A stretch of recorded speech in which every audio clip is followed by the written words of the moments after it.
This and all the free content of Addressing Gettysburg is brought to you by our patrons over at patreon.com/addressinggettysburg. Become a patron today and help support the show while getting exclusive content made just for you. That's patreon.com/addressinggettysburg. And we thank you in advance. All right, I guess we can go whenever.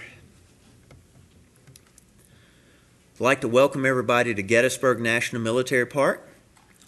Thank you for joining us today in person and joining us online. It's very nice to have you aboard for this presentation on Michael Shaara, who is one of the most famous authors that ever wrote about Gettysburg. And we're going to learn all about him up here. Now, Michael Shaara, well, let me just tell the story. I don't want to get ahead of it. I'm bad about that. Let's start with the big picture. How about that? Like many Americans, the story of the Shaara family, and I'm going to go ahead and apologize. My southern accent wants to say Shaara every time. Shaara, all right? But I know I'm going to forget, so I'll just go ahead and apologize. The story of the Shaara family starts when the family immigrated to America. And Michael's father was a young lad when he arrived with his family from Italy in 1904. And no, that is not Michael Shaara. But I had to get a picture. So I typed in Italian Americans and that came up. So I took it. The original spelling of the family name, as you can see, was Sciarra. But the customs official changed it to its present day spelling. Yep, I like that, Yeah, it means you're learning something. I like that. The newly minted Shaara family settled in Jersey City, New Jersey, among many Italian Americans of the era. And eventually, Michael Sr. married a lady from Texas. And I might get this first name wrong. Eileen Maxwell. And no, that is not the wedding. But I typed in Italian wedding. This is what I got. And it serves its purpose. Just fine. So she married a lady from Texas. Now hold a minute, ladies and gentlemen. Can you imagine a lady from Texas landing in New Jersey, number one, with a large group of newly minted Italian Americans? Can you think about the culture curve you would be on right there? Fish out of water comes to mind. Michael's mother, talking about her genealogy, was a DAR member, that's Daughters of the American Revolution, and a descendant of Light Horse Harry Lee and Thomas Jefferson. I'd love to know how that was connected. His father was an Italian prisoner of war, a former Italian prisoner of war, who after moving to America got into politics, eventually becoming the right-hand man of a local politician. Some of you New Jersey folks may know this guy named Frank Hague, if I'm pronouncing that right. It was apparently a passionate marriage with emotions running hot and cold. And I don't know how to delicately put this, all right?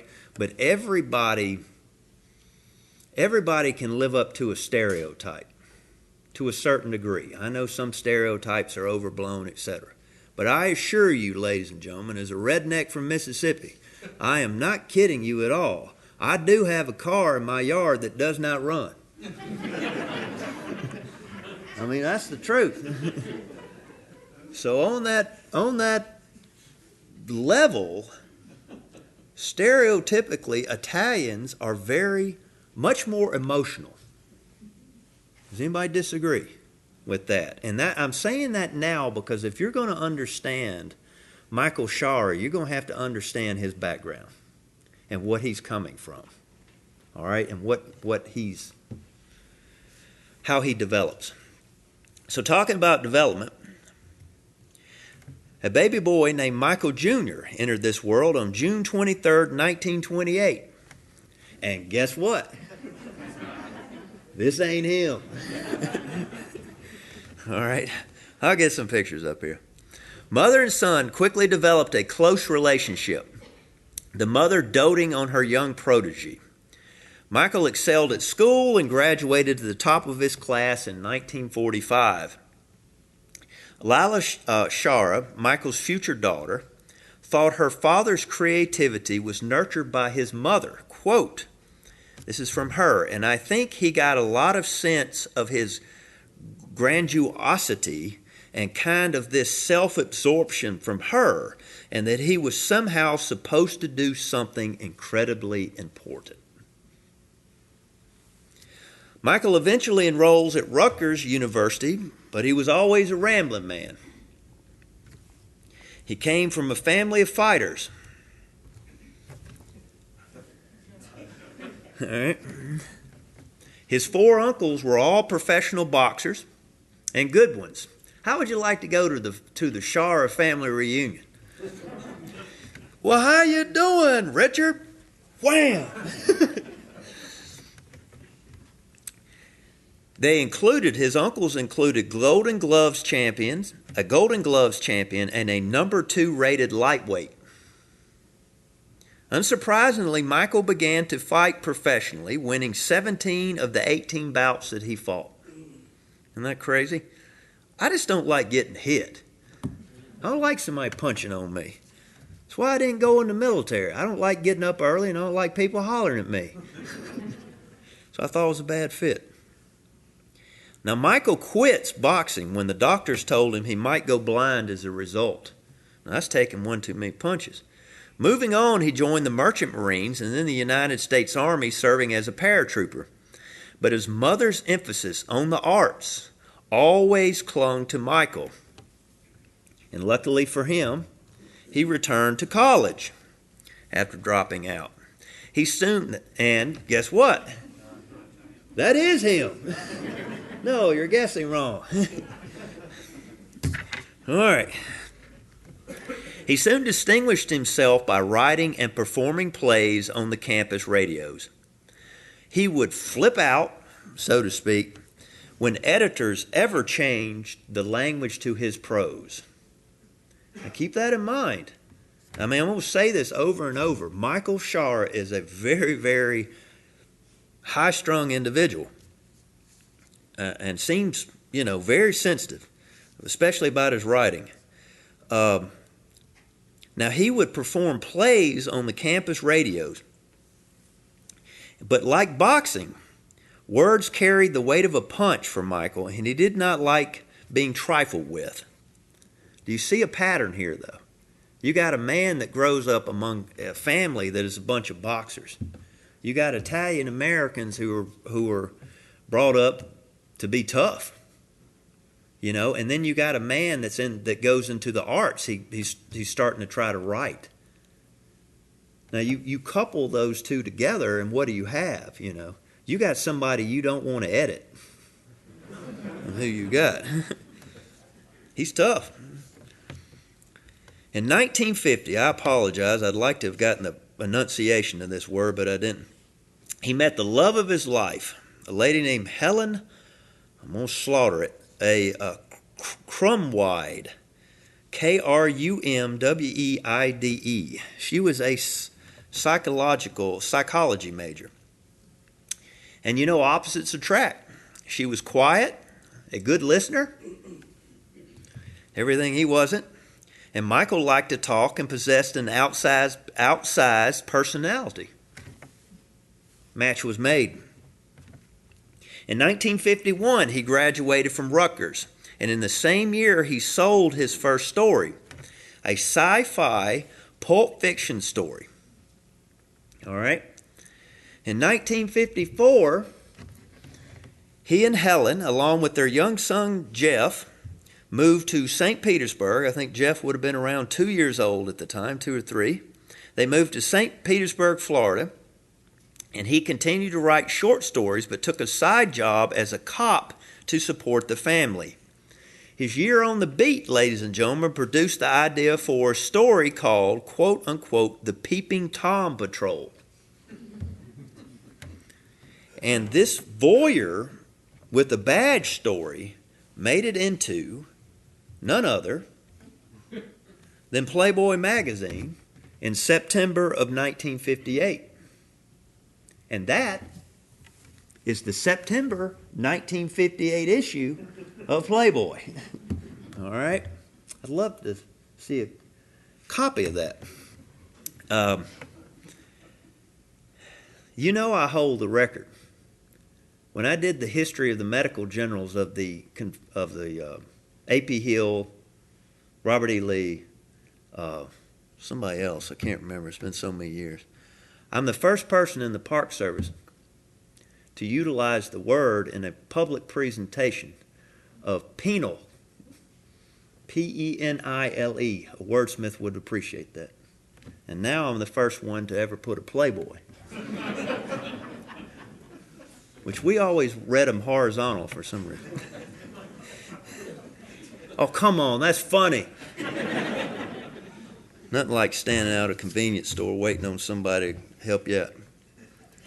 This story, coupled with his other voluminous output, attracted the attention of the department chair of Florida State University. And Michael was offered a position teaching creative writing in 1959. So the thing you need to know is FSU. I'm going to say FSU over and over, Florida State University. In August of 1964, Michael took the family to the New York World's Fair. And returning home, the family stopped in Gettysburg, Pennsylvania to see the battlefield. It would prove a life-changing moment for Michael Shaara. The land mesmerized him, and the story of the men who fought here took hold of the author. The story at Little Round Top brought Michael into contact for the first time with a man named Joshua Chamberlain.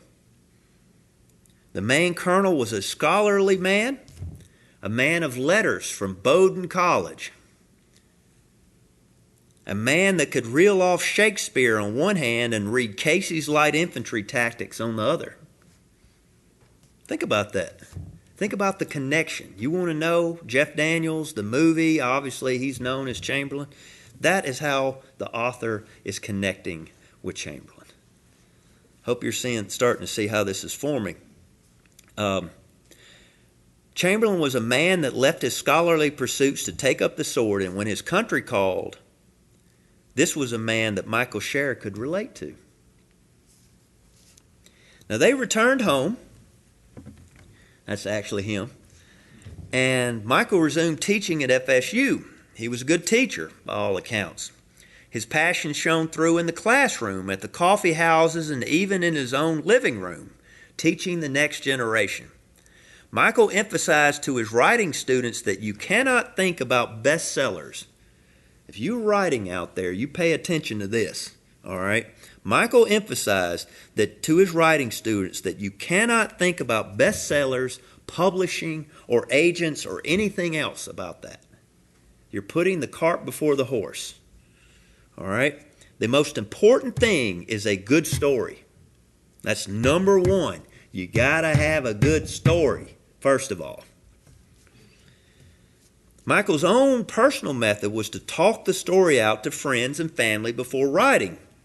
This helped him conceptualize the story before sitting down at the typewriter. Overall, Michael drove home that to be a good writer, you must employ the BIC method, B-I-C. And what does BIC stand for? Chris is bracing over here. This means butt in chair. You cannot write a story, here's your epiphany, unless you're sitting writing. You have to put your butt in a chair. A writer can have a great story, but if you don't sit down in that chair and write, it will never be written. And that's where the discipline comes in. He defended his students also. And I was thinking, as a faculty advisor for the student newspaper, The Legend, Shaara became involved in a dispute of a student short story called The Pig Knife. He stuck his own neck out, meaning his academic career, on the line over free speech issues, which juxtaposed him against the views of the university's president.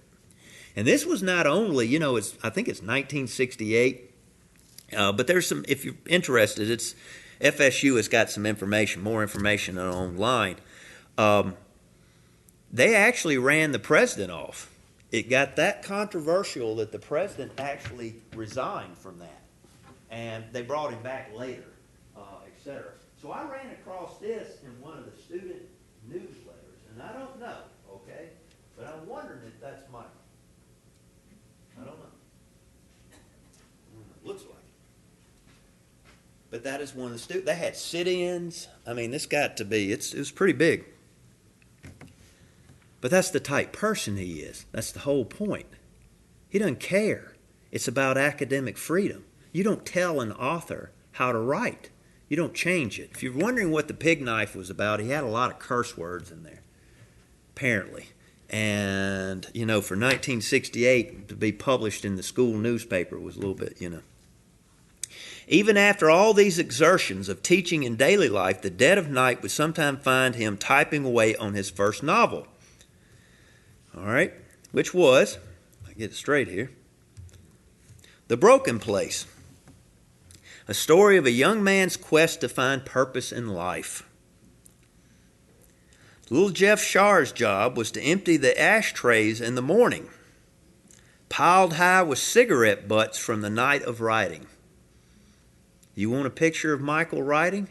You stick a cigarette in his mouth. Right here. Piled high. Michael's frenetic lifestyle took its toll, however, and a regimen of endless coffee and 4 packs a day of cigarettes. Did you hear me? Now, my grandma smoked 3 packs a day, and I thought that was some smoking. You smoking 4 packs and you doing something right there. I don't even know how you could do that. It never ends well when you smoke 4 packs a day, and while rushing to class in March of 1965, he collapsed from a heart attack. He was 36 years old. What does that tell you about him? You have a heart attack at 36 years old, you're pretty high strung. His heart actually stopped beating for a then record of 55 minutes. He was at a hospital, though. And Shaara was revived only through the use of external heart massage, electric shock treatments, and injection of drugs. But Michael escaped without any significant brain damage. The doctors nicknamed him, quote unquote, the new Lazarus. But think about that. 36. The heart attack left Michael Shaara weak. He spent a month in bed recuperating.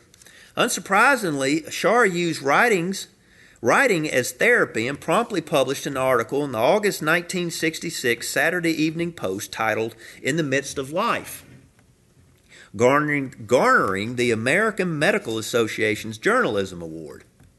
The physical toll of writing and teaching was rewarded that same year with the, I hope I'm pronouncing it, Coyle Moore Award for teaching. Basically the most outstanding teacher on campus. Michael Shaara considered, he got a lot of awards, but Michael Shaara considered this award his greatest achievement. Teaching. In 1968, the before-mentioned The Broken Place was finally published after 6 years of writing. The book received several positive reviews, but the publisher went out of business soon thereafter and the book disappeared. Shaara kept writing, though. He now turned his full attention to his epic novel on the Battle of Gettysburg. Before beginning, though, Shaara researched the topic. His original working title was The Glory of the Coming. Now, you came out here to learn something today. The original title of that manuscript was The Glory of the Coming. So impress all your friends with it. He was not satisfied with knowing the overall story of the fighting. He delved deeper into the hearts and minds of the men who fought here. In 1970, he and his son Jeff returned to the battlefield. And Jeff later recalled, quote, that it was my job as the kid to do the physical groundwork because he was still in fairly rough shape from his heart attack. Eventually, Jeff and Michael reached the high water mark, as we know the climax of Pickett's charge. Quote, "My father and I reached these clump of trees and crossed the wall and came to the spot where Armistead actually fell. Right here, we were caught very much by surprise by the impact of that place, because coming across the ground, my father was Armistead." That's the benefit of being highly emotional. He stepped into, or at least attempted to, as much as he could, step into the shoes, so to speak, of the characters in which he was writing about. And that's the secret. He was in his mind, let me back up. Because coming across the ground, my father was Armistead. He was in his mind, and he was already thinking of how he was going to write that. And when we came to the spot where the man was shot, where the man went down, the impact of that was a big surprise to my father. I remember him trying to explain to me the story. We turned and we looked back across the ground to the area we just came across, and he got very choked up. He got very emotional looking across that ground back towards Lee, and it was probably the toughest moment that I remember on this field for him. 1970. In retrospect, Jeff feels it was, quote-unquote, probably the best time of my life with my father. All right? Sadly, on New Year's Eve of 1972, Jeff and his father had an argument, and the two never reconciled again. Now, if no son escapes an argument with their father. Hello? When you're growing up. This is a rite of passage, you know. But I'm going to emphasize this one more time. Michael Shaara, highly emotional. And he could not bring himself. He just could not. I can't explain that. I can't. But back to the Killer Angels. According to Kevin Conway, quote, "To bring to life the historical figures in the Killer Angels, Michael found the quality in each one with whom he could identify. He brought his alter ego, Colonel Joshua Chamberlain, out of obscurity to demonstrate how a man of letters transformed himself into a man of action. He took the godlike Robert E. Lee down from his pedestal and presented him as a vulnerable man whose weak heart beat gave him reminders of his own mortality. He redeemed General James Longstreet from his traditional role as scapegoat for the Confederate defeat and sympathetically recast him as an introspective man, brooding over a lot of personal losses and professional disappointments. And he idealized the bond between Armistead and Hancock because he craved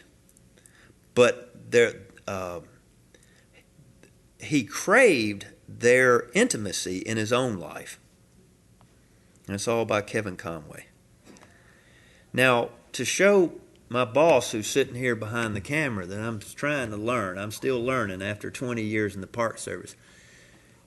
If you go on the internet and you search Kevin Conway when you get home tonight, Kevin Conway, the biggest picture that comes up, you just got to see it. I can't explain it, but it's Star Trek right there. And Kevin Conway is a Klingon. Only Star Trekkers trek. I thought if I put that slide in there, it would overwhelm the point I was trying to make. So I didn't do it.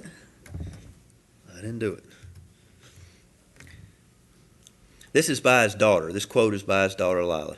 His whole purpose in using those people as the focuses and as the points of view that he used was to help give the reader and himself, as the writer, that direct experience on being on the battlefield and hearing the sobs of the men and hearing the gunfire. I mean, deafened by gunfire. This was his whole motive in writing the book, according to his daughter.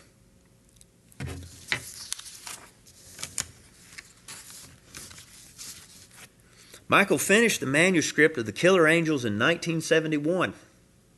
It took him 7 years of researching and writing to finish this, and what he produced was a book that changed the perception of Americans. He put words in the mouth of historical figures that did not have a voice before. Gabor Bort, quote, "The man understood war, and the man understood what happens to human beings when they are put on a battlefield. Most historians don't. Most historians have never seen war. Most historians use their imagination. He knew. Somehow he knew." 1974 brought some relief after being turned down by an estimated 15 publishers. You writers out there, did you hear what I just said? 15 publishers turned him down. He finally found a publishing company named David McKay that agreed to publish The Killer Angels. Why did it take so long? Why so many rejections on such a good book that we all cherish today? In 1974, what was happening in America? Vietnam. And how many publishers do you think, ladies and gentlemen, are looking for a book on war in 1974? Wasn't a hot topic. Just wasn't. Amidst all of his personal struggles, in 1975, a telegram arrived announcing that he had won the Pulitzer Prize for fiction, not history. People get that mixed up. Not that he expected it, by the way. For a writer, it's the penultimate experience. Winning a Pulitzer. I mean, is there anything else? You know? I mean, can you think of that? A Pulitzer. I once got in one of the greatest mismatches of all time. I was once seated by James McPherson, who won a Pulitzer for Battle Cry of Freedom. And that door, we were at a table right out here in the front of the visitor center. And that door, there were people literally out the door there to see James McPherson. And guess who was sitting beside him? Nobody was here to see me. I still have it up in my office. I got a little handmade sign. It says, I still got it on my refrigerator. It says, now I was holding this while people were coming past. It said, I haven't won a Pulitzer, ... But I might. Hint, hint, any of the Pulitzer committee. I guess I need to do the big method first, right? But he won the Pulitzer. I mean, what else can you do? You got it made. I mean, you're a Pulitzer Prize winning author now. Tell you a funny story. I learned this from watching one of Jeff's lectures, Shaara's lecture. Florida State University had as every big university does, has the Civil War guy in the history department, right? And so when he published the book and before he won the Pulitzer, that professor went out of his way to go tell Michael Shaara that this book, quote unquote, should have never been written because it was historical fiction. And you just have to wonder how fast Michael Shaara took that Pulitzer Prize over to the history department to see what he thought of that. Together with other Pulitzer Prize winners and dignitaries, Shaara and his wife joined Gerald Ford for a White House dinner in June of 1975. I searched high and low for a picture of that dinner and couldn't come up with it, but I did get you Gerald Ford in a tuxedo. Probably a first in the Park Service. The author was seated next to none other than Henry Kissinger, and in true Shaara fashion proceeded to have a disagreement, which I don't know what the topic was, but they had some intellectual matter.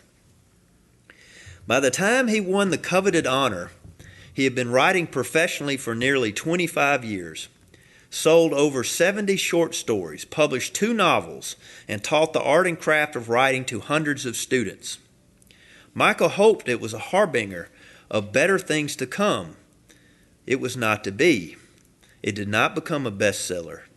nor a commercial success. Do you hear what I'm saying to you? The Killer Angels was not a literary success. When I started researching this, I couldn't believe it. I thought he was made. I think the initial publication was like 3,500 copies of The Killer Angels, and it became somewhat of a cult classic in military history circles. But as far as like mainstream, like people walking into the Gettysburg Visitor Center and buying it, no, it was not that. If things could get any worse for Michael Shaara personally, on March 5th, 1972, I had to take a little bit out of chronological order. Quote, while teaching in Florence, Italy, he experienced a terrible accident. He hit his head on the curve when his motor scooter ran off the road. And Michael spent nearly 5 weeks in the hospital, mostly unconscious, recuperating from injuries, including a broken collarbone and brain damage. I have to assume, I don't know this 100%, I have to assume he wasn't wearing a helmet. Since he hit it, no, I don't guess they wear it in Italy. They don't wear it in Pennsylvania. But you can read it for yourself. I mean, and this greatly affected him. You can read the quotes. I lifted these, I believe, from the New York Times interview. And I can't imagine that, being in that big a cloud. You suffer a heart attack in 64 and then you bump your head in 72. Think about that.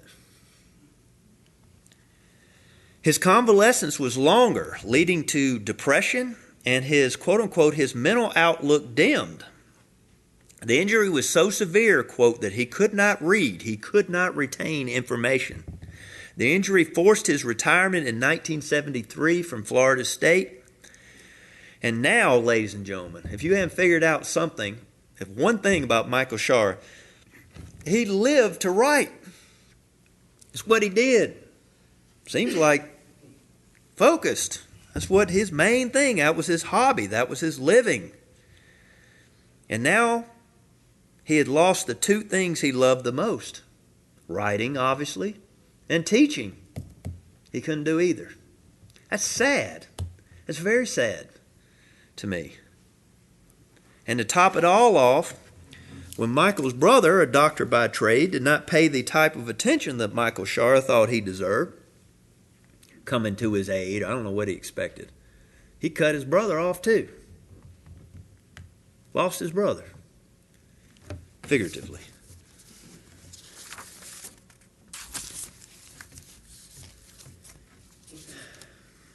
Now, before I leave this slide and go on to the next one, you people that claim to be rock and roll history junkies better know whose motorcycle that is.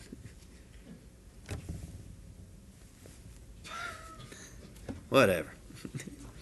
His mental limitations from the accident continue to manifest themselves for the rest of his life. In 1981, McGraw published The Herald, his next novel. The story starts and then falls apart during the progression, mirroring the author's personal life.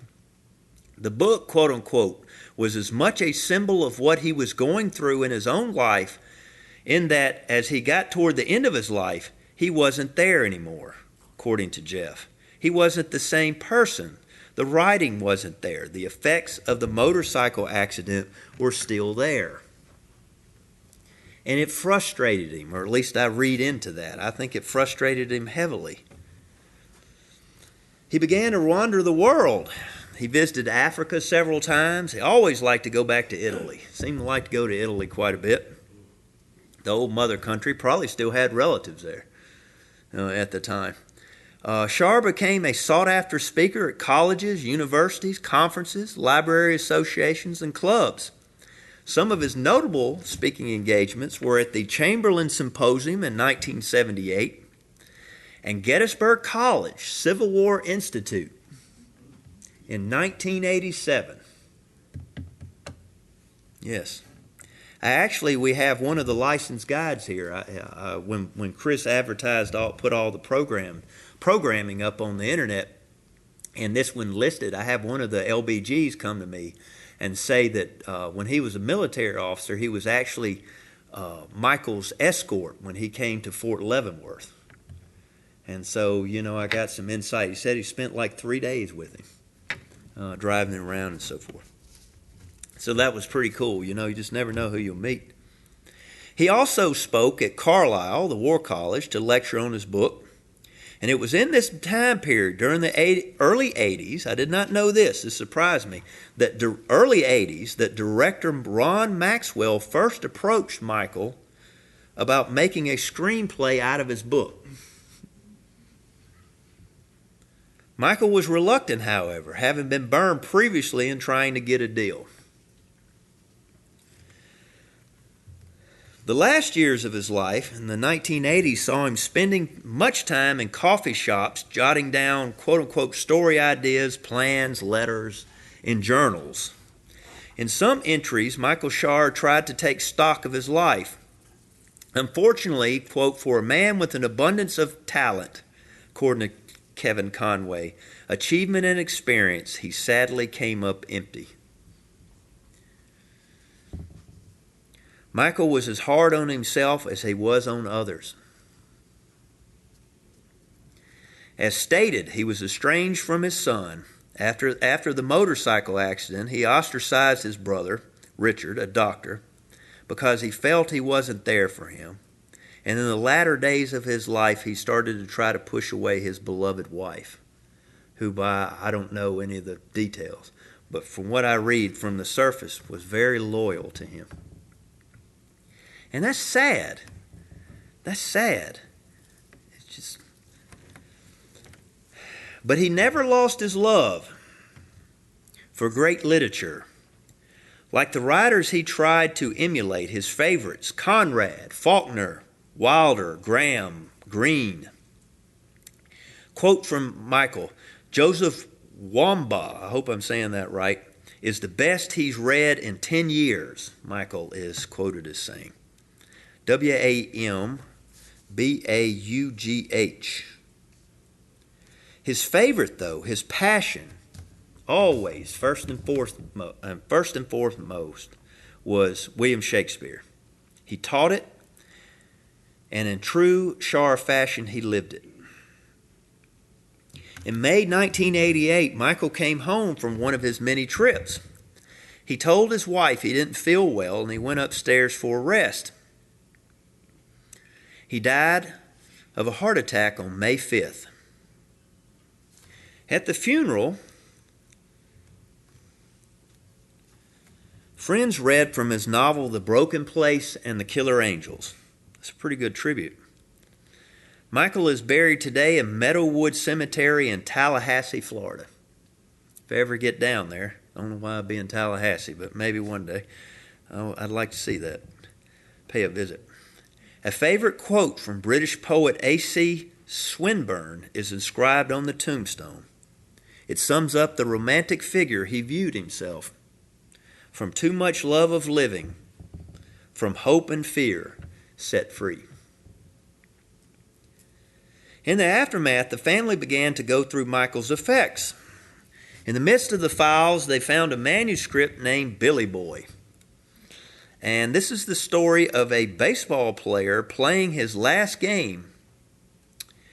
According to Jeff, I remember holding this and being very off guard by the emotion of the moment, realizing this was a gift from my father. This was something I could give him that he could not give himself by having his work published. There's no substitute for that. The novel came out in 1991 with a new title. Al's already jumped the gun over here. Y'all probably never connected that, did you? Yep, he wrote For Love of the Game. Michael's impact was not over, though. In 1993, Turner Films released Gettysburg. The movie has become the Civil War movie since then. The film made The Killer Angels the book to have on Gettysburg. Right? Do you remember when that came out?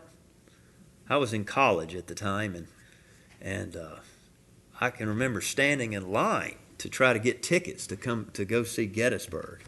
I mean, nobody had ever portrayed the Civil War on such a big screen like that. At least not, I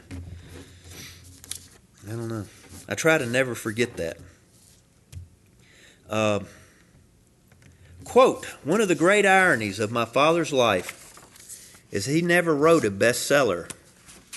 And of course, after his death 5 years later, when Gettysburg comes out, The Killer Angels becomes not only a bestseller, a #1 bestseller. Extraordinary success. Not only did he not live to see the film of his book, which he himself had worked on with Ron Maxwell for 10 years, he didn't live to see his book become a bestseller. He never had any idea what he left behind, according to Jeff. Now, during this time in the 1990s, director Ron Maxwell approached Jeff about writing a prequel to The Killer Angels, which of course Jeff agreed to.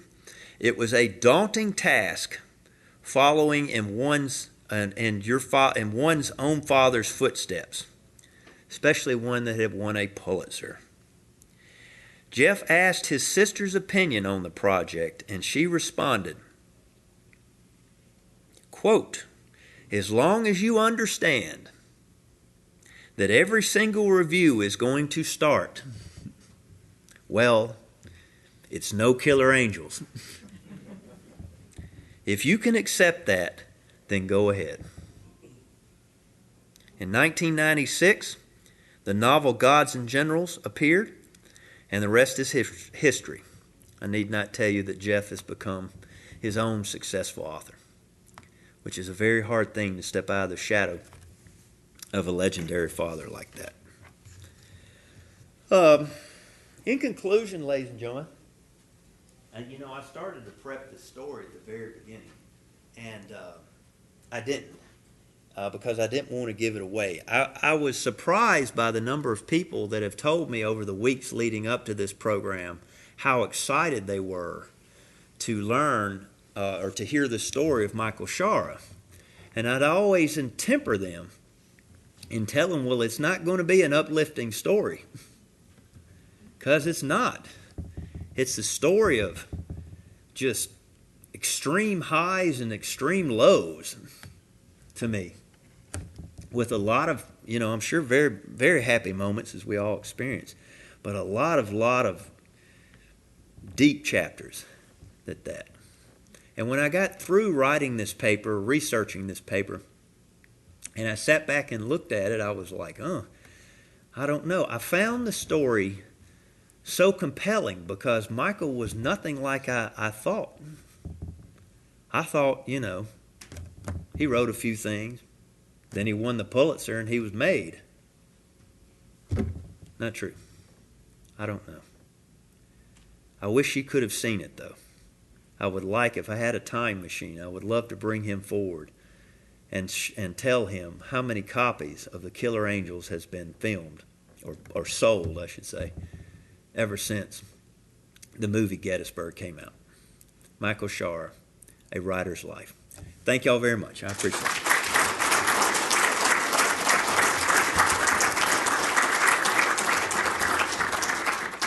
Now that, ladies and gentlemen, is probably the shortest program you're ever going to get from old one Matthew Scott Atkinson right here, all right? So, but the reason for that is because I have a special guest for us that will be joining us in 15 minutes. Jeff has graciously agreed to sit down for an interview about his father. And so I don't know how nervous I look right now, but I'm pretty nervous about that. All right, so what we're going to do, if you could take a 15-minute break, go to the bathroom, do whatever you need. If you could return at 2:30, we're going to get everybody mic'd up, and we'll see. I don't know how long we're going to go, 30 minutes, an hour, something like that. We'll see what we can get out of Jeff. Okay? Thank y'all very much.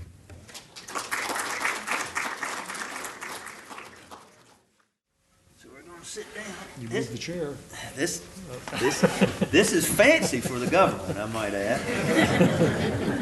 Very fancy. We even brought the chairs up from the reading room down below. You should have seen me trying to tote these chairs up the elevator and out the door. I says, why don't we just get some of them plastic ones back here in the Ford room? They'll do fine. No.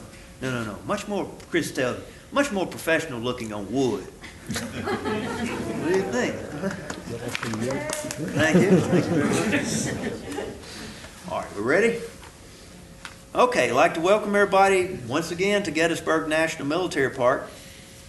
It is my extreme pleasure to introduce to you a man that most of you already know. I don't think I really need to introduce him. Jeff, obviously the son of Michael, is a distinguished author in his own right. I've got some questions about what he's up to right now. And in case I forget, ladies and gentlemen, I have not asked Jeff this, but I'm sure I'm not putting him on the spot per se.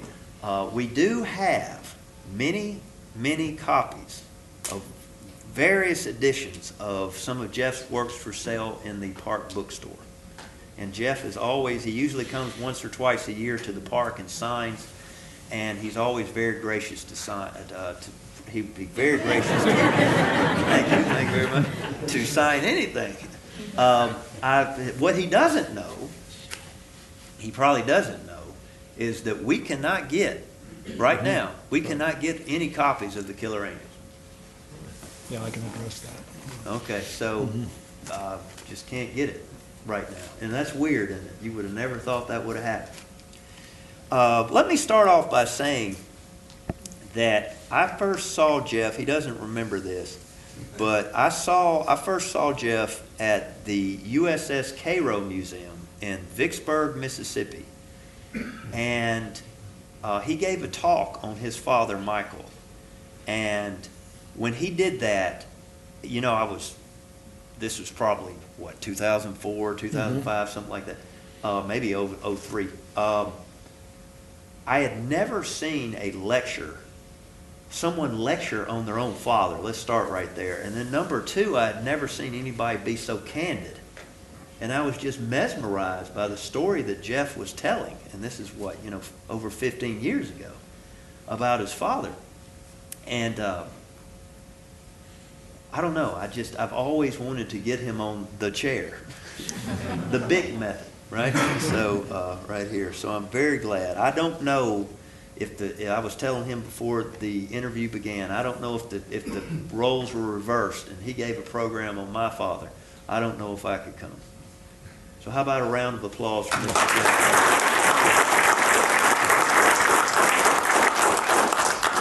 So how many books you up to now? I just completed the manuscript for what will be number 19.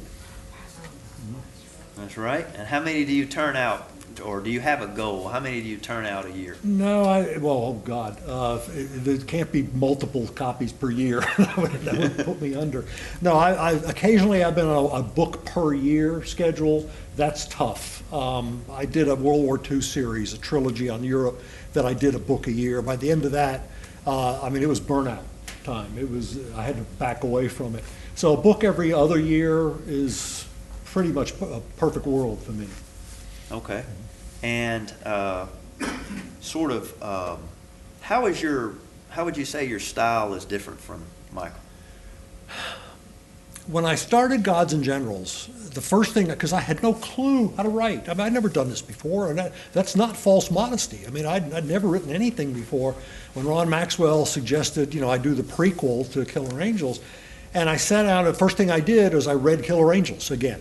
And, my job is to take this and go before with most of the same characters and then bring in, like Stonewall Jackson, some different characters. How do I do that? And of course, so the blueprint was Killer Angels, obviously. But it was funny because friends of mine who read the early manuscript said, yeah, we can hear, we hear your voice. You're all over this thing. And I hated hearing that. You're not supposed to hear me. You're supposed to hear Robert E. Lee, or you're supposed to hear, Joshua Chamberlain. It can't be my voice. And so I realized, well, maybe I'm not doing such a hot job. And it was my sister who said to me, "This book is being written by the ghost of our father." Well, that sounds kind of cool, except that sounds like it's not really being written by me. So I had sort of a tough time with Gods and Generals, and when it came out and it's this huge success, I didn't take that comfortably, because I knew people wanted, first of all, they wanted more of the Killer Angels, and I couldn't really give them that. And they were cutting me in tremendous slack, because I was the son trying to follow in the footsteps of the father. But there was a certain amount of that, what my sister said, what you quoted, where just so you understand, every single review is going to start, well, it's no Killer Angels. I got a few of those. I got a few very nice reviews. And I had one review in Austin, Texas, that the guy said he did not mean this as a compliment. What he said was, he read Gods and Generals, he said, "So what did this guy do? Did he take a manuscript he found in his father's effects and slapped his own name on it?" Now, again, he didn't mean that in a very nice way, but if you think about what he just said, Gods and Generals could have been written by Michael Shaara. What a compliment. I mean, that was huge. But still, I had a very tough time going around the country touring, a 59-city book signing tour, holding that book up in front of an audience and saying, "Look what I did." I couldn't do that. I mean, this was, in fact, my signature on the early first editions of Gods and Generals, my signature is not much more than a scribble, because it was like I was trying to get it done as fast as I could. This isn't, I'm not supposed to be doing this. So there was a therapist could have a ball with this. But it was tough. It was very difficult. When I worked on Last Full Measure, the second book, that's when these same people started saying, "I don't hear your voice anymore. I forget about you, and I'm reading the characters. Thank you, because that means I'm going in the right direction." Oh, wow. I can't imagine trying to follow up. It's like having a hit album and then coming behind and trying to, produce the second one. Do you research like your dad? That intense? Research for me is the reason I can do a book a year, a book every 2 years, and it took him 7 years to do the Killer Angels, is because of the internet. Huge advantage that I have that he didn't have is tracking down research sources easily.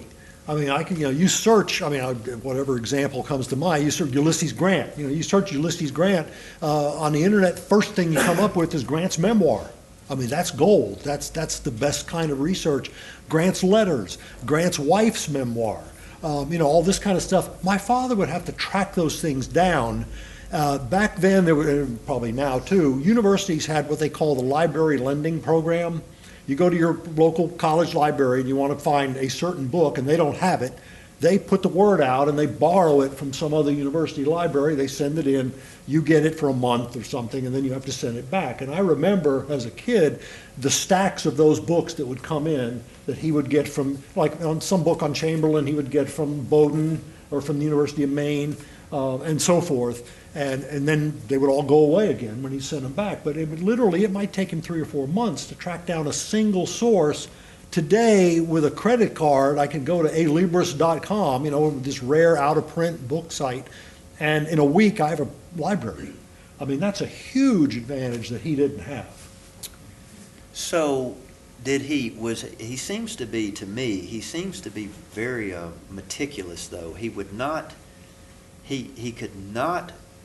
to me, correct me if I'm wrong, he could not start the writing process until he had exhausted everything that he could find. Well, I do the same thing. The idea of researching a little bit, then write on that character, then research some more, write on this character, that would drive me nuts. And he was the same way. I do all the research first.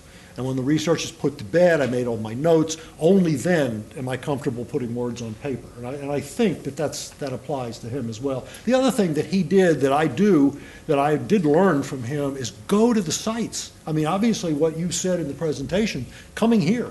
We came here as tourists, and he got caught up by the story.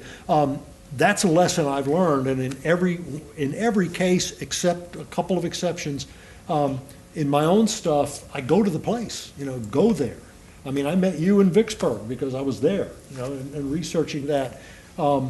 And that, to me, and what I've always said, and I've said this many times, if I'm going to describe a hill to you, that the character is going up, into the guns of the enemy with the musket or the rifle or the machine gun in his hand. It's really better if I've been on that hill rather than just seeing a picture of it in the book. And that's the lesson my father taught me about coming here. So your first trip here in 1964 on the way up, and then the second trip in 1970, in that time span, he's researched, and he comes back to Gettysburg to put, I'm guessing, to put the final touches on, because he needs to see it. Yeah, exactly. I mean, we were looking for hidden monuments. I mean, back then, think about, you mentioned Vietnam in 1974. The battlefield was a little ragged in the late 60s because, again, it was out of fashion.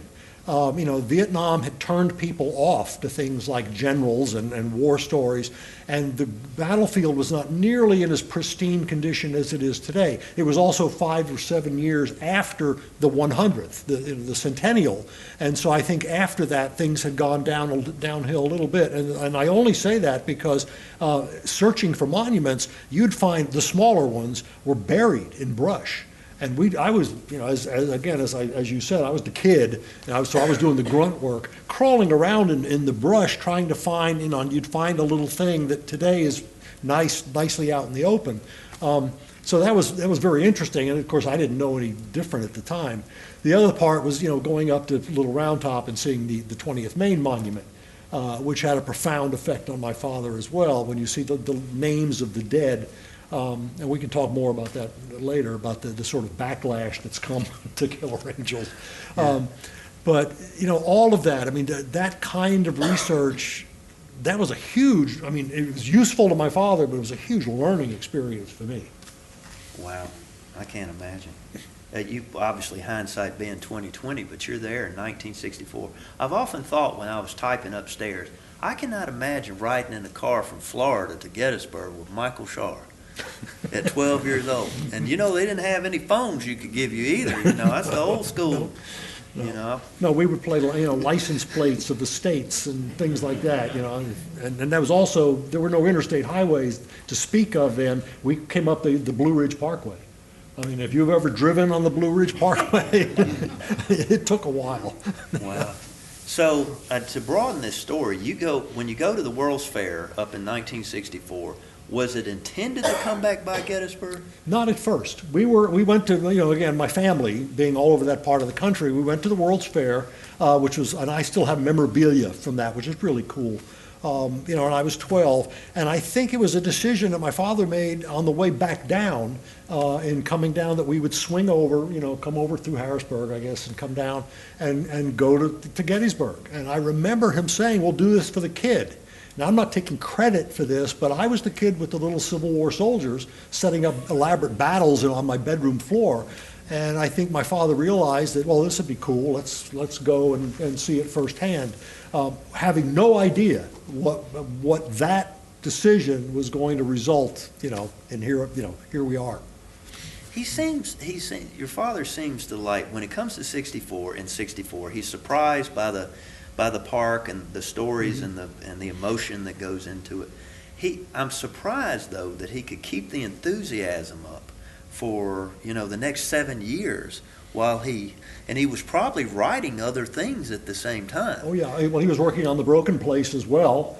He wrote another novel which was never published, and we have the manuscript to it. It's called Rebel in Autumn, which is sort of a follow-up to his experience at the university with all the giant commotion about dirty words and all this stuff, and it was sort of a college riots in the 60s story. The reason it was never published is he was just about ready to ship it off to New York when Kent State happened in 1970. And all of a sudden, everybody assumed he's just writing Kent State, because there's some parallels there. And another, I've said this many times, my father was a master of bad timing. Killer Angels in 1970, published in 74, Vietnam. That book with Kent State. On and on. I mean, he just seemed to always miss the mark on where he should be. But I don't know. It's some of this is difficult to talk about. Some of it's not. Some of it I'm happy to talk about because I want people to understand. I mean, I try to get rid of the myth, and because I hear all kinds of stuff.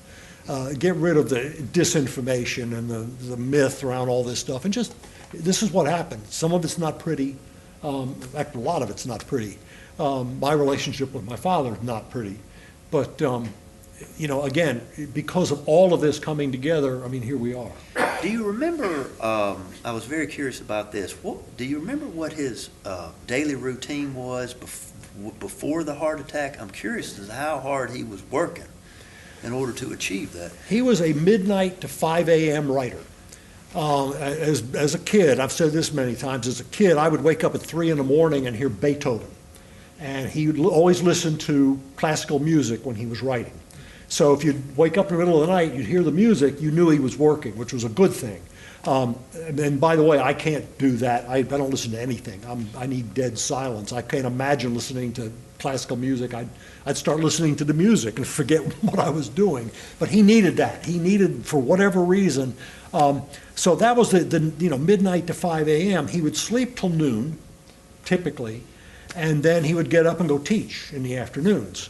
And he would come home at night and have supper, and everything was normal then. And then, you know, he would just stay up. And when I was a kid, you know, once in a great while, I had the enormous privilege of getting to stay up and watch The Tonight Show with Johnny Carson. I mean, that was a huge thing for a 15-year-old to be able to do that.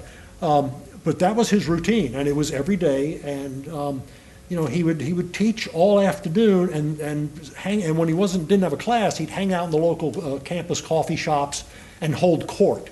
You know, you'd see the students would be sitting around him like this, and he'd be there with his cigarettes and his cup of coffee, and they would flock to him.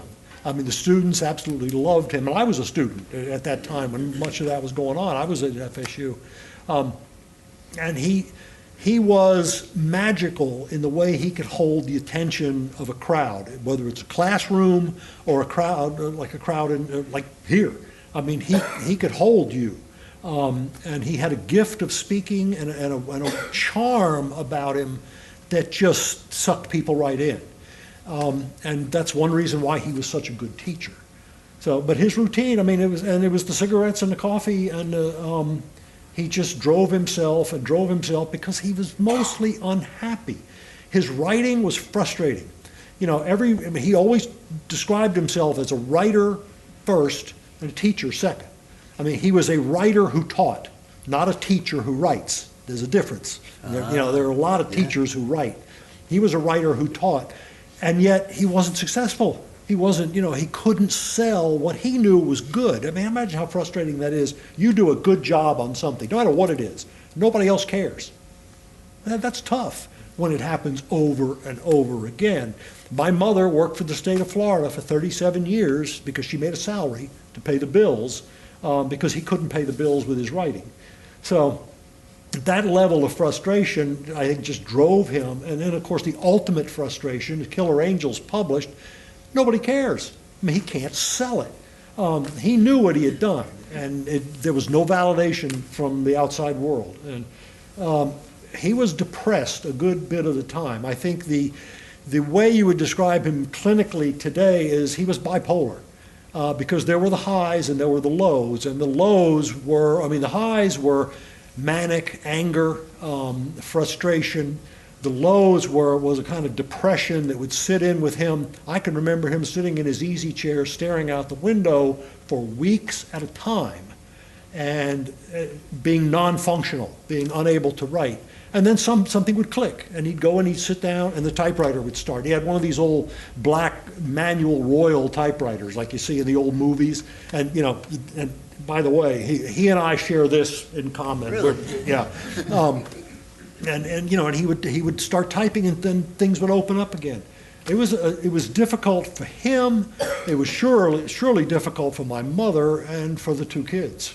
Yeah, it seemed a lot fell on her. Yeah. If we could, what was she like? I'm very curious. My mother was, first of all, she was a prize to a 20-year-old college student. She was absolutely stunningly beautiful. And I've heard that from enormous numbers of people who knew her. And she was quiet, and she was, as you said, a great audience, and he needed a great audience. And so they were a perfect match. She was very German.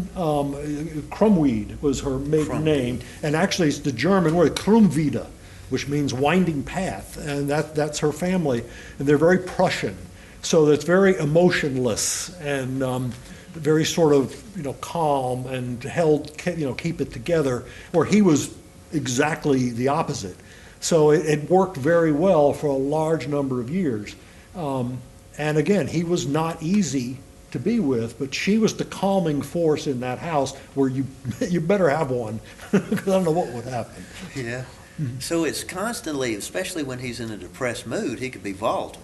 Yeah. This is happening before, I mean, his right, I don't know what you call it, but his right, I would call it, the blank pages, the inability to write. That's happening before or after the heart attack? Both. Okay. Well, it happened, one thing, and I hope that's wood, one thing that has never happened to me is what I would call, by my father's definition, writer's block. I mean, a lot of writers have suffered through this where you stare at the screen or you stare at the blank page and there's nothing there and you just can't make it come. And my father suffered through that a lot throughout. That's one reason it took him 7 years to write The Killer Angels. It didn't take 7 years to type the manuscript. It took us 7 years to go in and out with what's on the next page and sort of struggle with that. I am so fortunate that has not happened to me, that I've been very lucky when you sit down. I liken it to a faucet turning on. You sit down at the computer, for me it's a computer, and it just comes. And I'm going, I'm going this as fast as I possibly can go until the faucet turns off. And then it's over for the day. And sometimes that'll be 4 pages, 6 pages, 10 pages. And I know writers that if they can do 1 page every week, they're happy. That would just, oh God, that'd be awful for me. So it's I don't know, I'm getting way off track on talking about. Well, I was going to ask you what it And by the way, I would point out the Italian, what you kind of are emphasizing, the Italian. You see this? Yeah. My mother used to say, if you want to shut me up, you tie my hands behind my back. And that was pretty much true in the whole family. So she held it together. Yeah. Why did he call you Sam? I have no idea. And he would always have some sort of vague reason for that. He called my sister Lila, I called her George. And in fact, if you look at the Killer Angels, that's the dedication, to Lila, Old George. And I think he just had a problem using names, using first names. It's a familiarity or an affection thing that he struggled with. And so he had to have a nickname for everybody. And I won't tell you some of the nicknames he had for my mother, because they're not very nice. Oh, my God. So describe him physically. You did that before. He was a big man. I don't know if you can get from the pictures. He was about 6'2", weighed about 200, 210. And we were talking about the Vespa, the motorcycle accident. A Vespa is this dinky little scooter thing. And I mean, he must have looked ridiculous sitting on this thing, first of all, and lost control and went off the road when he cracked his skull. But no, he was a big man. As a kid, growing up in his house, he was intimidating. He liked that. He was one of those people that liked being the master of his domain, and he could be fearsome. And I think sometimes the bad side, the dark side of him, liked being fearful. Liked inspiring a little fear in his kids. Well, I don't know if that's a good thing or not. But because he was so physically large and bigger than I am now, and I mean, I'm not a little guy, it's still there. The notion of him as this larger than life, sort of bear-like character. And he used that for discipline reasons, and it worked. Wow. So he kept it. Was he somebody you could hug? I mean, in a good mood? No. Always. This is kind of weird to say this. He was going to New York or someplace one time, leaving, getting ready to go to the airport, and he kissed my mother goodbye. That is the only time in my entire life I saw him kiss my mother. I mean, that's a little strange. And it did not dawn on me. I remember at the time thinking, he kissed my mother. But what their life was like privately, I have no idea and don't care to know. But that instance was, the fact that it stuck in my head means that there was not a lot of touchy-feely stuff going on in the house. Well, yeah, and that, that generation and so forth, they weren't touchy-feely type, weren't too, it's always I guess the dichotomy. He seems like such on one hand, like I don't know if you'd say emotionless, but tough maybe is the word for him. On the other hand, you get all this deep prose and you get all this emotion which is coming out of it. And it doesn't seem like he's writing out of character, or at least out of his own. No, I mean, I think he had again, and part of it's the Italian thing. I mean, very emotional, very explosively emotional kind of people in general. And at the same time, I mean, I think maybe what he couldn't share with us, or even maybe with my mother, a terrible thing to say, maybe that's how he shared it. He shared it with you. He put it in his writing. And that made him, in some ways, it made him a better writer. I don't know. I mean, that's something I've never really thought of before. Yeah, I can't imagine. Okay, so I don't know if he did this in his younger years, but that one of those last slides that I put up, which I found on the internet, you apparently gave somebody a cartoon that he had drawn. What was his artistic ability? Yeah, he had there's about 24 of those. He never did anything with them. They weren't published in any magazine, except actually the campus magazine at Rutgers. When he was at Rutgers, I think the local student paper published a couple of them. Those are, I have a few of them here. And one thing you had mentioned you wanted to ask me about was where his papers are. A lot of his original stuff, including like all the Playboy and all those magazines and all that stuff, all his papers, his letters and so forth, the Broward County Library in Florida. Broward County is Fort Lauderdale. And they approached my mother after my father's death with, we would like to have his papers. We have this incredible facility. They have your local county library probably is this fairly modest sort of structure. In Broward County, they have money. It's an 8-story building. It's this incredible facility. One whole story is dedicated to archival material. It's climate controlled and all this kind of stuff. And they gave my mother the tour and said, we would like to have his papers here. She goes to the FSU library and says, I have Michael Shaara's papers. This would be the place I would like to see them go. The library had no idea who Michael Shaara was. And she said, well, he won a Pulitzer Prize. I'm sorry, ma'am, nobody's ever won a Pulitzer Prize here. I mean, I talked to the dean. It was one of the deans, actually, we came here. And I told him this story, and I thought his head was going to explode. So he says, yeah, that's kind of a problem. So she went they came up to the house from Fort Lauderdale, boxed everything up, took it down, and you can go there, and you can see the papers of Michael Shaara, including some of these cartoons. It's all right there, and it's an incredible resource for someone studying my father. They asked me, sort of in lockstep with this, what about your papers? Well, at the time, this was 25 years ago. And I said, well, first I have to get some papers. I don't have any papers. It's like, so I'm thinking, well, maybe one day, who knows where my papers will end up. But because now I have papers. Where is the physical Pulitzer? I think my sister has it. Okay. And I don't think, at the time, we didn't give it to Fort Lauderdale. I have a Xerox of the certificate, but I think my sister has the original, because my mother had it for years. And my mother died about 6 years ago now, and my sister would have taken that. So within his papers in the library, would it be whatever he was writing on in the notebooks, was it his custom to, I'm just saying this from a writing standpoint, was it his custom to outline something? Yeah, sometimes. He would use yellow legal pads, and he would scribble away, and not always. I understand what he was doing, because sometimes you have to get it out. You have to put it there, see it, and then figure out how it's going to work. Other times, and you mentioned this, and I do exactly the same thing, he talked it out. He would tell a story. We were the kids sitting around the dinner table, and he would tell us the story of Joshua Chamberlain. And, we're like, listening to this great story, and then he would go write it. And, we didn't know he was doing that, but as Stephanie will tell you, I do this now, where I'll talk about something, and you can solve puzzles doing that. It's like, I don't know, how am I going to do this?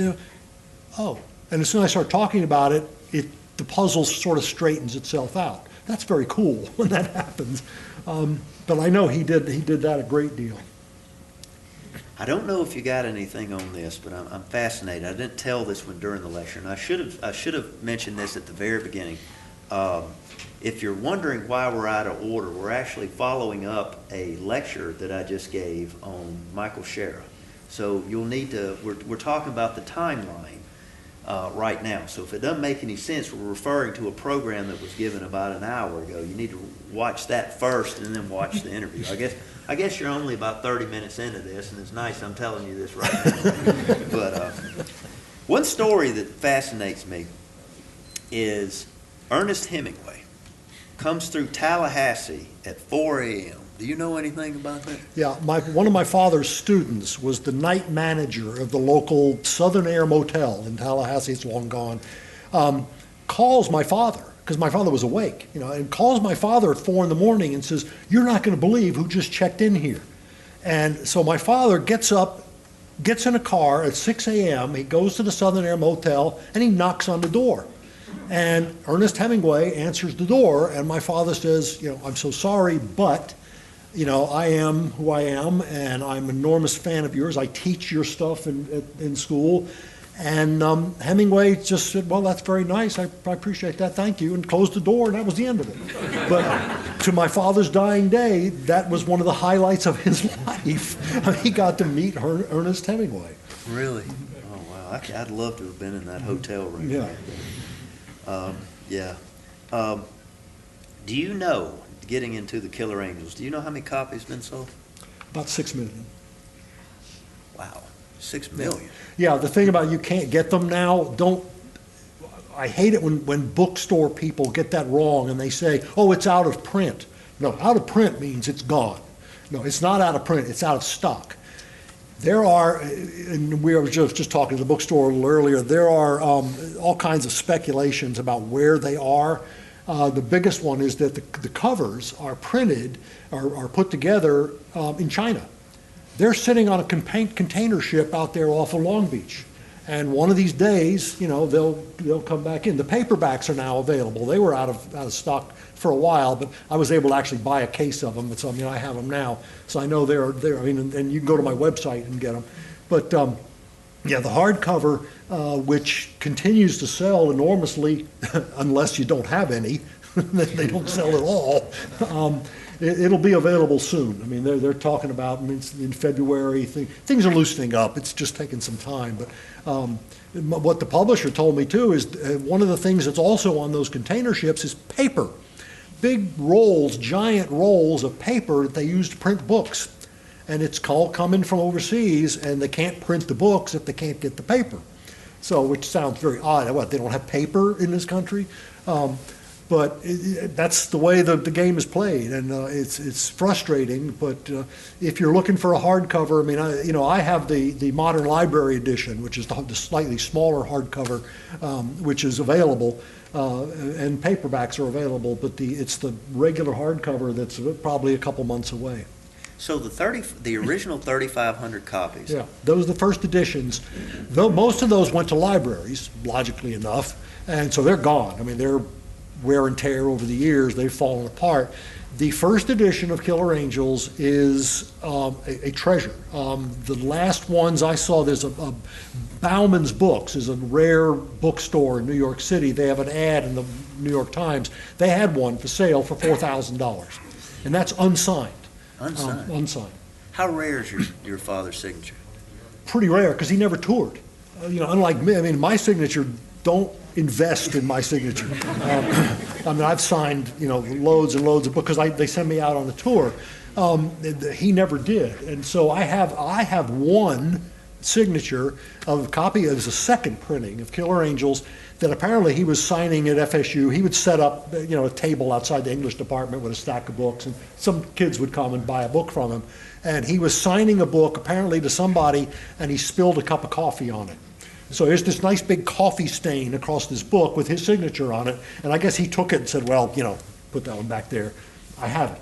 So, then people have said to me, "Oh, you have Michael Shaara's coffee stain." You know, let's not get carried away. It's like Elvis Sweat. Yeah.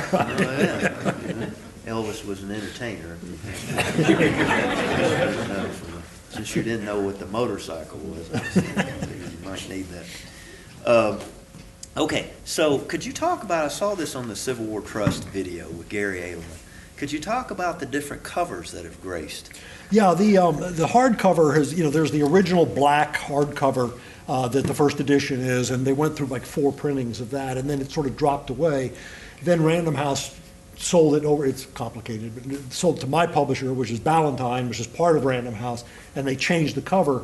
And so there's been about 3 or 4 different variations on the hardcover. On the paperback, the original little mass market paperback came out in '75, and it's a black cover with a picture, something taken from the diorama. And then that went through a couple changes where all of a sudden the 4th printing shows up at my parents. The publisher sends them a couple copies. The 4th printing shows up at my father's house. There's a woman on the cover, and there's 2 stylized soldiers, like, blue and gray, with this woman larger with her arm around both of them like this. My father's head explodes. It's like, who's the woman? There's no woman in The Killer Angels. If you remember, if you were around in '76, John Jakes, North and South, it was sort of a pot boiler, soap opera-ish Civil War story, and Ballantine felt like they had to compete with John Jakes. So they put the woman on the cover to make it look like a love triangle story, and and I remembered the screaming into the phone. So anyway, they quickly got rid of that. Well, the result of that is the woman cover, which I have, I think, 2 or 3 copies of. It's rare. I mean, it's kind of cool. So it didn't start out to be a family heirloom, but it is now. And then from there, they went to a white cover, and then back to one with the cyclorama all over it, and then up until then the movie, the 38th printing was the movie tie-in cover to Gettysburg. And then after that, and it goes up to today, the book is in its 129th printing. Oh, wow. There aren't many books you can say that about. Wow. And the modern paperback cover matches my books in format, so it sort of goes together with them on a shelf.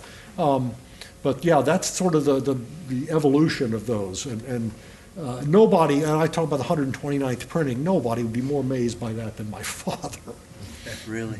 Why do you think he'd react to that? That's a tough one, because first of all, he would probably not, I wouldn't be sitting here because I would never become a writer. If he was around, Ron Maxwell would have gone to him and said, let's continue your story. There would have been no reason for me to even be involved in that. I would like to think that he would finally feel like, he's getting what he deserves. But there's the other side of that, which is that depression thing where it was never enough. I remember talking to my mother when they went to the Gerald Ford White House, when they went to the state dinner for Pulitzer Prize recipients. And my mother had Bill Russell on one side, the basketball player, and Dick Cavett on the other side. So you had here like this. So she was in hog heaven. It was great. And as you said, my father got in an argument with Henry Kissinger. You know what it's about? No, I don't even want to know. But I did meet Dick Cavett one time, and I told him that story, curious if he would remember sitting next to my mother. And I told him about my father being there with Kissinger, and he said, I don't know what the argument was about either, but just tell your father that, I'm on his side. So I guess Cavett didn't care for Kissinger too much. Anyway, I got lost. Where was I? Oh, talking about my father. I would like to believe that he would be satisfied, finally. Something in the back of my head says it really wouldn't matter. He would never be satisfied. That no matter what he went on, For Love of the Game, which was published after his death and became the movie with Kevin Costner. A lot of people don't realize that's my father's book. I'm in the movie too. I'm for like 1 second. Really? Yes. Where is it? I'll tell you that. But it's not that exciting. But the fact is, when that movie comes out, and that's the second time I've sat in a movie theater and seen based on the novel by Michael Shaara. Twice that he didn't live to see. So I would like to think that, he would watch that. I just wonder what fault he would find with the movie. What fault would he have found with Gettysburg? I don't know. I didn't go into this, but he apparently had a big problem with the script for the. Maxwell asked my father to write a screenplay from his book. So my father, a typical Hollywood screenplay for a 2-hour movie now is about 120 pages. That's normal in Hollywood. So we figure 240 for Gettysburg because it's a 4-hour film. That would be about right. That's a big script, 240 pages. My father comes back and hands Maxwell 600 pages. And Ron says to my father, no, this is not going to work. So that was the end of my father's career as a screenwriter. But that's much how you first started this entire presentation about my father didn't like being edited. There's a perfect example. Here's the book. There's the screenplay. There's no discussion. No, that wouldn't have worked. Wow. All right, I'm about out of questions. If y'all have any, we'll take 2 or 3. You want to go ahead? All right, buddy, go ahead. First of all, thank you, Jeff, for coming and being genuine with us. We really appreciate that. Well, thank you. As a father, an English teacher, and a writer myself, of 3 sons that I taught at school, I feel like I'd like to ask you this question. I hope it's not too difficult. Did your father critique your writing while you were in school at any time? And if so, can you tell us about that? No, I became a writer. I did not start writing anything until after the film Gettysburg. 1994 is when I started working on Gods and Generals, and that was 6 years after my father was gone. Had I ever tried to write? Well, I'll just give you one example of something he said to my sister. My sister was a musician, so she was writing music and performing in a band and so forth, and she made a record. Really? And my father told her, I can't listen to this because I might not like it. Now imagine if you're my sister. That sort of approach, which is, I don't want competition, I can't have anything interfere with where I'm at, that was my father's insecurity.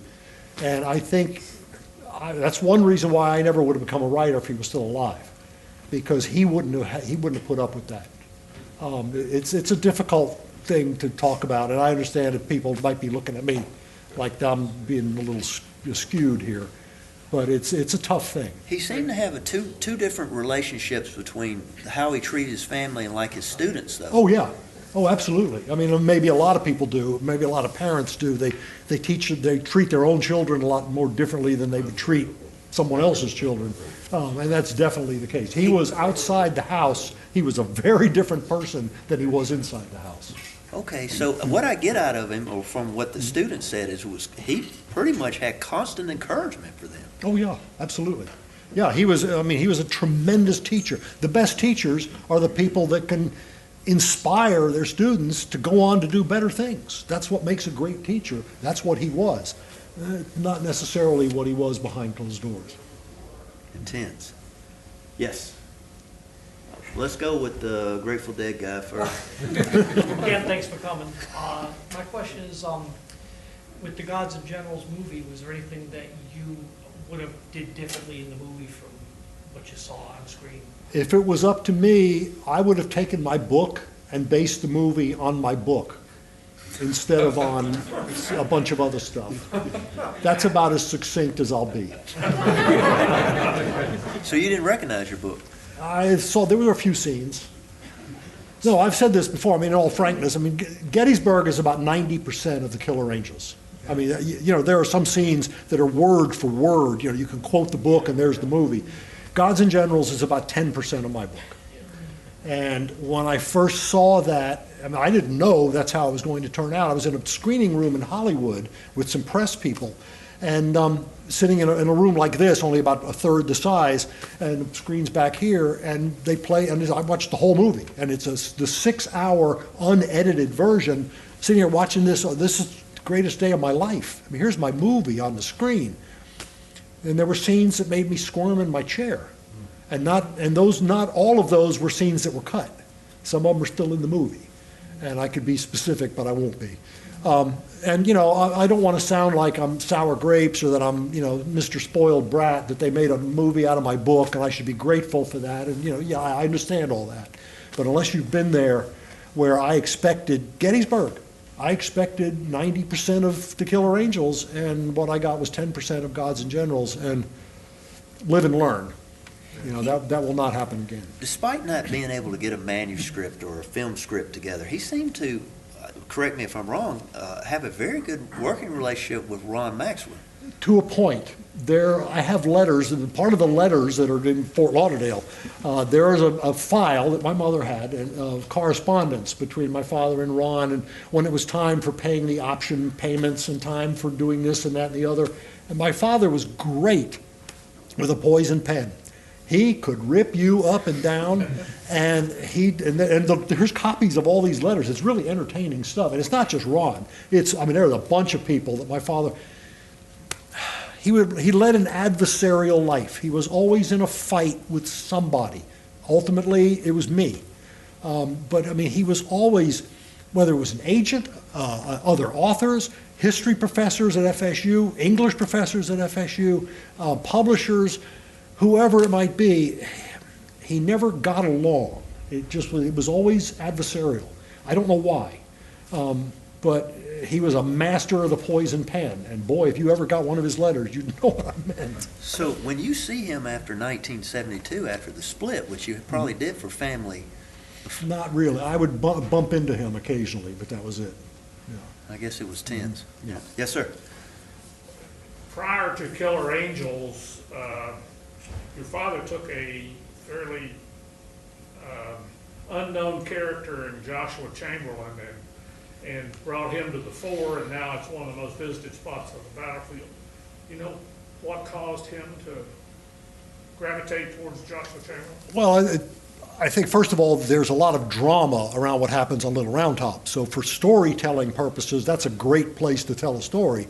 The other part of it is, and you touched on this, is, you know, my father identified with Chamberlain. Here's an academic guy who is a man of action, and that was my father. I mean, he saw himself as he's the college professor and the writer, which is all very, you know, studious and all that, but he's also a prize fighter, a cop, a paratrooper, so he identified with Chamberlain very much, I think, in both those ways. I think to piggyback on your question, I think it's more amazing to me that you found the 20th Maine, because most novices would never walk all the way down to. I don't know. I mean, I don't remember specifically that, but I mean, there was something. I think it also was things that he was reading. He picked up Soul of the Lion, because I had his copy of that, which is an early biography of Chamberlain written in the 50s. I know he had that. And so he just latched on to that character. Yeah, go ahead, Mike. I'm sure you've already been asked this, but what was the inspiration, if you know, for Buster Killrain? And also, in any of your books, is there an inspiration for any fictitious characters in your books? Killrain was my father. I mean, my father put himself into the story, and there's a couple things. First of all, Killrain's Irish. My father was Italian. There weren't many Italians at Gettysburg, but there were plenty of Irish. So it sort of fit, you know, the story. But Killrain is the cynic. And if you think of that one great scene in the movie, when they're sitting under the tree and Chamberlain and Killrain are talking, and Chamberlain is the idealist, and he's talking about how, you know, he was taught by his mother that he almost went into the ministry. You're saying Killer Rangers and Buster Killrain are the same person? I'm saying Michael Shaara. I'm saying Michael Shaara and Buster Killrain are the same person. Is Buster Killrain the Killer Angel? Because you're kind of using that. No, not really. I mean, that's interesting. Actually, I hadn't thought of that before, but I don't think that's the like sort of a hint with the name. But it's that scene in the movie that Ron wrote that gives you the title of the book, when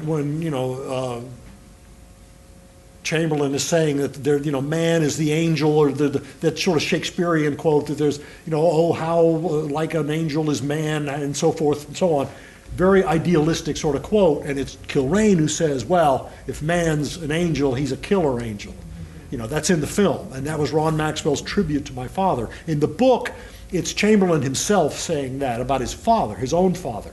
It's a scene early on in the book when he talks about, man, the murdering, he's a murdering angel. So that's where that comes from. But no, my father put Kilrain in the story because I think he felt it needed, think again, when is he writing this? The 60s, a very cynical time, and he needed that voice. Yes, ma'am, you've been very patient. Jeff, just a quick thank you for being here today, but a quick question about technique.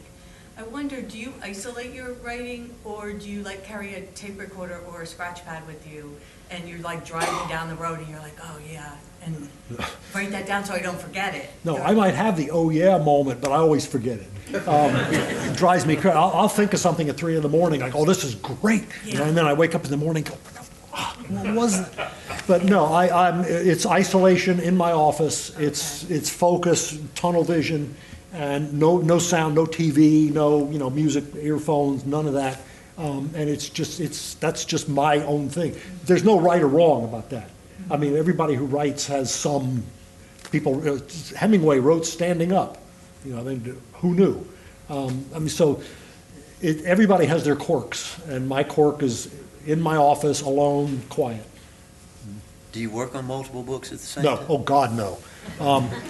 No, I'm so focused on, again, the tunnel vision thing on what I'm doing at the moment, and I know guys that can do 3 books at one time. That's insane.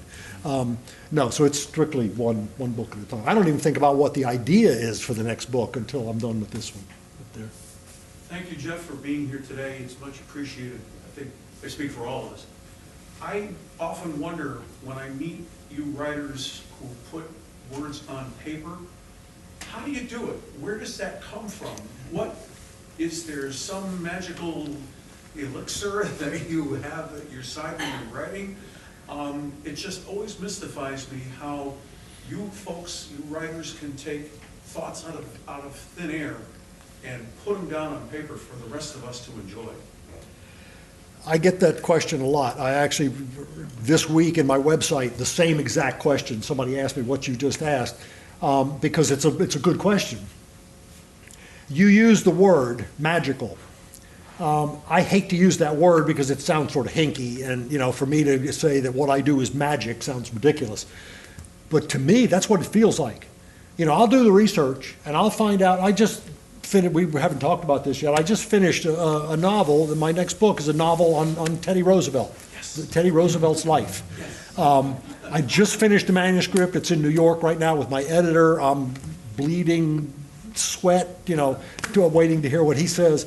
Do you talk to him on the phone like your dad? Not until he's finished. No. No, we get along. But that process, researching Teddy Roosevelt, researching whatever part of his life, and learning all I can and getting into the heads of those characters and reading the accounts of the people who were there so I feel like I'm there and I'm just describing to you what I see and what I hear. That's my approach. Now, what comes out on paper, including dialogue, the biggest question I get is, how do you do the dialogue? I don't have any idea. All I know is when I'm writing, I'm just hearing it. It's there. And I'm in the room, and one example, I guess the easy example is Lee and Grant at Appomattox. And, we have all kinds of accounts of what happened, all kinds of firsthand accounts. That's all well and good, but now I have to write it and not copy this guy. I have to write my own story. And I'm there with Lee and Grant's staff people, and Lee's, Charles and Marshall that's there. And I'm just telling you what I hear. And also, the storyteller's job is to fill in the blanks. The historian can't do that. The biographer can't do that. They have to tell you, what they can find. But as a storyteller, I have the enormous luxury of, again, Lee and Grant at Appomattox. This was written, that was written, we have these comments were made, Grant says this, but then there's the space in between. What happened there? Well, that's my job, is to fill in that. And if that's seamless, if you read that and you don't know what I'm putting in there versus what we know Grant said, or what we know Lee said, or Sheridan or whoever else was there, that's the magic. And that means I'm doing my job. And, you know, it scares me to death every time I write that somehow this time the dialogue is going to come across as phony or stilted, or you're not going to buy it. Because if that ever happens, the book doesn't work, you know, and deserves not to work. So the only thing I can tell you is it just comes. And I don't know that there's and everybody who writes, I don't know, you know, certainly has that experience. I liken it, as I said before, to the faucet turning on. And when the faucet turns on, out it comes. So when you start with the idea of Teddy Roosevelt, you would pick out, you already have the time period you're narrowed down to? Or, well, yeah, there'll be a number of them, but the sort of the structure of the book, which is very thought out and very calculated. I mean, you have to do that. But then the meat that you're putting in there, I mean, with somebody like Teddy Roosevelt, we know what happened. I mean, we know his whole life in detail. So there's the skeleton right there, is his whole life. Whether he's in the Dakotas, whether he's in Cuba in the Spanish-American War, whether he's president, whether, you know, he's police commissioner of New York, in Africa and the Amazon, and all these incredible stories, there's the skeleton. Now it's my job to take you with me and take you there. Put you in the Amazon with him as he's almost dying of the fever, and on and on and on and on. That's what being a writer is, and it certainly is what it is to me. Wow. Yes, sir. Thanks for coming, Jeff. This is weird. I'm just brand new to your works. Just literally downloaded from Kindle 2 weeks ago in preparation for a visit to Gettysburg. So I'm just blown away that you're here. And my wife can testify. I'm up late at night reading through the trilogy, which I got from Kindle. So my question is, I have a business mind, but so like, if you download the trilogy, who gets paid for that? How your dad's work, and then you got the two. No, they're individual. It's a long read, the three of them. It's interesting. I didn't know. Well, first of all, you're saying you actually could download the trilogy as a trilogy? Well, I didn't know that. All in one file, and paid one amount for it, rather than like for three separate books. People that are a lot smarter than I am figure out how that works.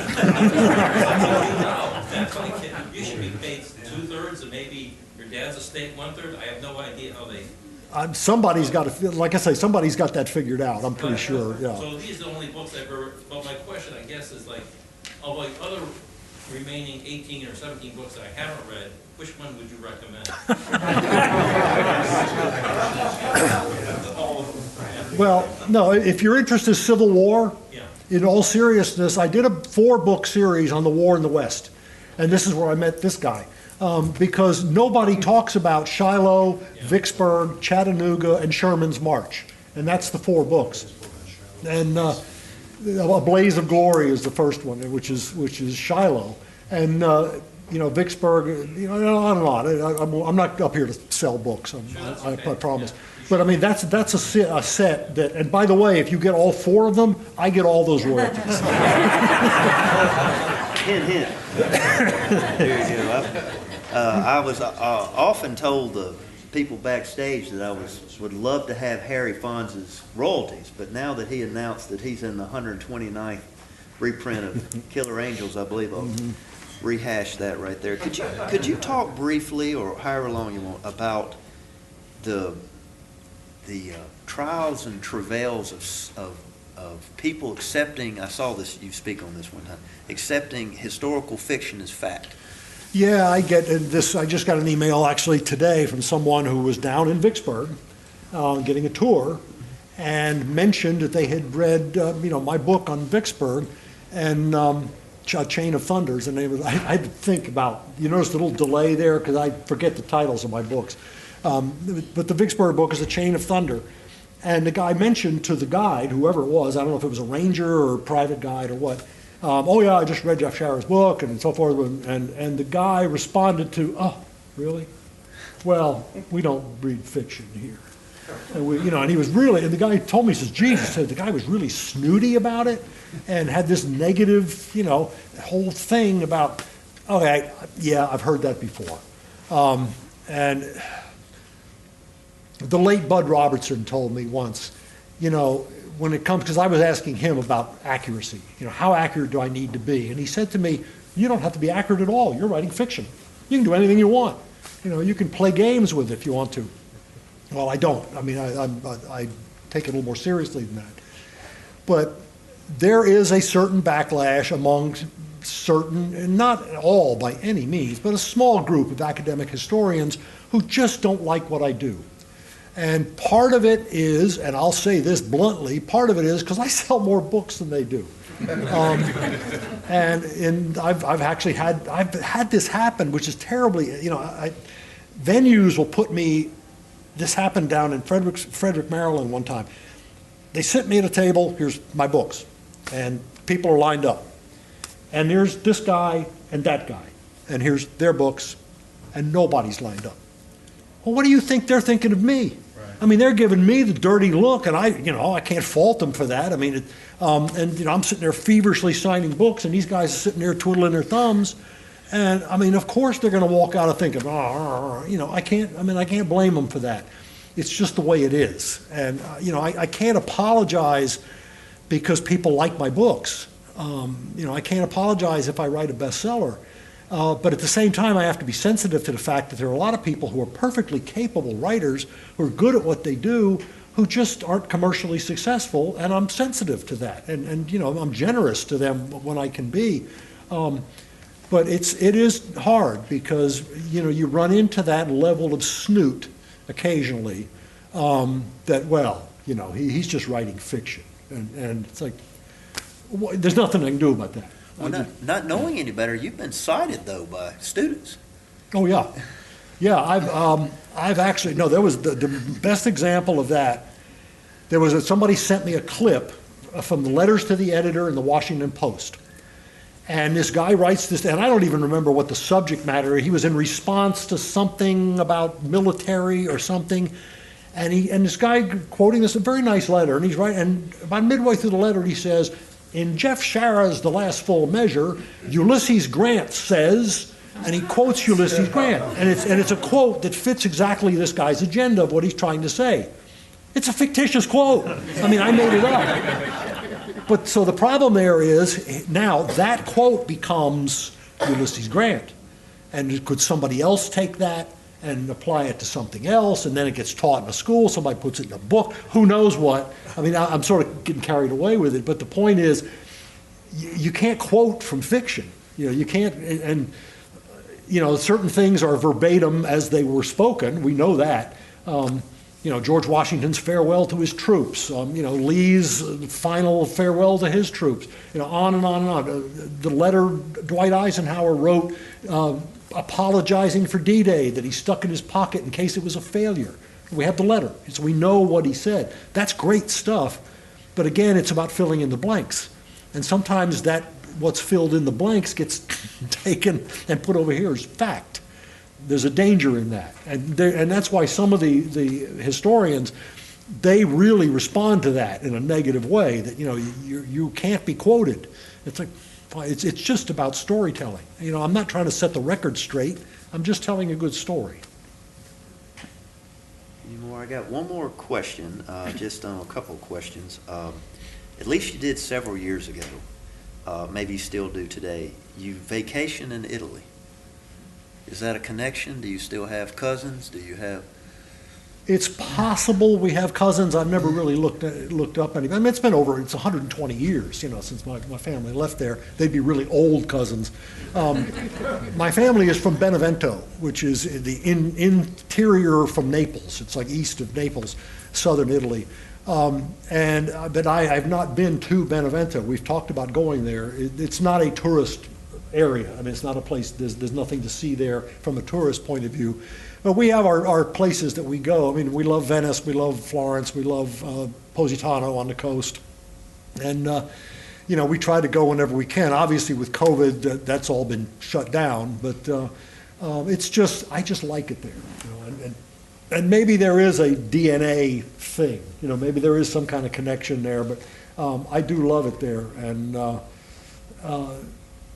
most of my family, most of the older generations are gone. My father's generation, they're all gone but one. And of course, my grandfather's generation are all gone. There were 8 of them. So I'm the oldest son of the oldest son of the oldest son. Oh, wow. In my family. In Italy, that's a big deal, which is kind of cool. So I go to, gatherings and so forth, and people actually talk to me and stuff, and I didn't really understand what that was about until someone explained to me that in Italy, the oldest son is the patriarch of the family. And so now it's down to me, which is, that's really kind of, I like that. I sort of like that feeling. But so I feel like I'm carrying a mantle when I go back to Italy, that, this is the homeland. I mean, there is some emotional thing to that, too. I just like it there. Now, you've obviously been successful in your writing, that goes without saying. But without going to a specific location, you have resided in Gettysburg for a number of years, Right. and are currently living in the most envious house of anybody could get in Gettysburg, I think, right here. Why Gettysburg, though? Well, the main reason is right over there. She's a native here, born, and her family goes back to the 1730s here. And, we got together, we had been friends for now going on close to 30 years. She used to work for Greystone, the old Greystone store, Craig Hafner here. And now I would do book signings for Craig, and that's how we met. And then she ran the James Getty Hotel for 18 years. And that's where I would stay. And so we got to be friends over the years. And then about 10 years ago, it sort of was a case of good timing for both of us, where we were both at a place where we could actually get together and start going out. And the 150th anniversary at Antietam was our first date. Really? Yeah, I'm a real romantic. Huh? Wow. Well, it must have worked. The sunken road, huh? You can handle the sunken road, I guess you can make it in marriage, huh? So, ladies and gentlemen, how about a round of applause?